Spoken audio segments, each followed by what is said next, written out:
Hi quilters! I have a quick little tutorial for you today on how to fold your fabric.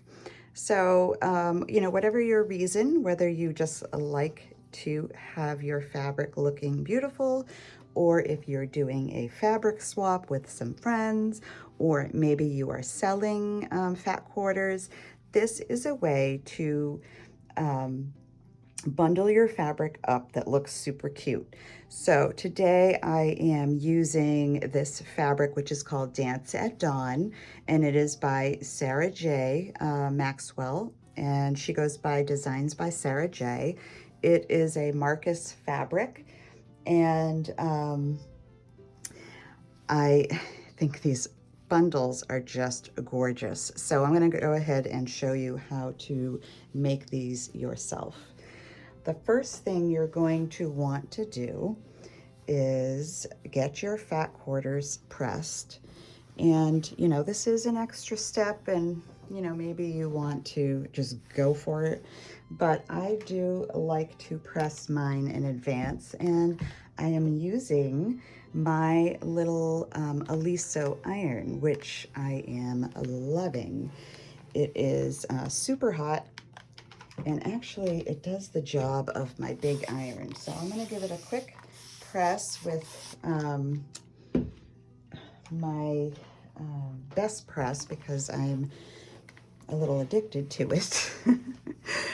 And then I am going to go over it with my mini iron. And if you don't have one of these irons, I'm telling you, they are the best. Okay, so I'm gonna go ahead and press. This fabric is also by Sarah J, and it is super sweet. I keep bumping my camera here. And this is from her Happy Thoughts line. She is one of the sponsors for my 100 block quilt along, so I am super excited to be able to play with her fabric.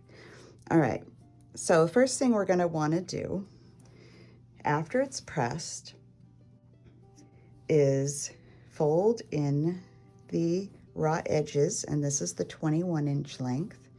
This side would be the 18-inch length, and then we are going to fold it in again. Now, let me remove my pressing mat and I'll show you how to go about this. So the first step is going to be to turn in this edge just slightly. Okay, so we're actually making one side of our triangle here. Now, you're going to want to turn again this way, just naturally, or at least I do, but what we're going to do instead is turn down to the bottom of our fabric here.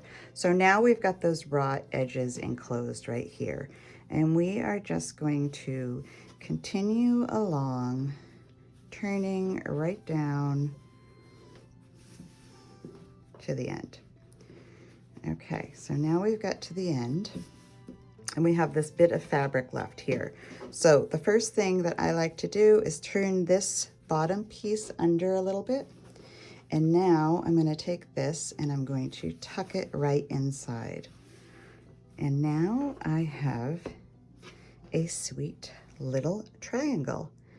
So go ahead and get all your fabrics together, whatever you're bundling up, and have a little fun. I like to place them like this, but maybe, just placing them in a stack is also pretty. However you like to do it. Here we go.